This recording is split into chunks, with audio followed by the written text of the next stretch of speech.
నమస్తే, welcome to 4 sides TV. తెలంగాణలో సంచలనం సృష్టించిన ఫోన్ ట్యాపింగ్ వ్యవహారంలో బిగ్ ట్విస్ట్ చోటు చేసుకుంది. ఈ కేసులో ప్రధాన ఆరోపణలు ఎదుర్కొంటున్న మాజీ డీఎస్పీ ప్రణీత్ రావును హైదరాబాద్ పంజాగుట్ట పోలీసులు అరెస్టు చేశారు.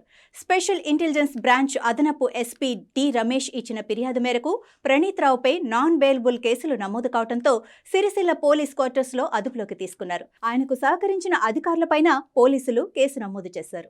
గత ప్రభుత్వ హయాంలో ఎస్ఐబి విభాగంలో ప్రణీత్ రావు కీలక పోస్టులో ఉన్నాడు. తెలంగాణ స్పెషల్ ఇంటెలిజెన్స్ బ్యూరోలో డీఎస్పీగా పనిచేశాడు.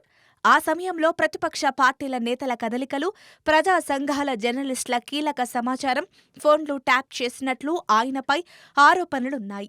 సేకరించిన సమాచారాన్ని ఎస్ఐబి లాకర్లో భద్రపరిచి ఎన్నికల ఫలితాలు వెలువడిన వెంటనే రికార్డులు, ఆధారాలను ధ్వంసం చేసినట్లు పోలీసులు గుర్తించారు. పెద్ద ఎత్తున హార్డ్ డిస్క్లను ధ్వంసం చేయడంతో పాటు డాక్యుమెంట్లను తగలబెట్టినట్టు అనుమానిస్తున్నారు. ఎలక్ట్రీషియన్ సహాయంతో సీసీటీవీలను ఆపేసి ఆధారాలను ధ్వంసం చేసినట్టు పోలీసుల విచారణలో బయటపడింది.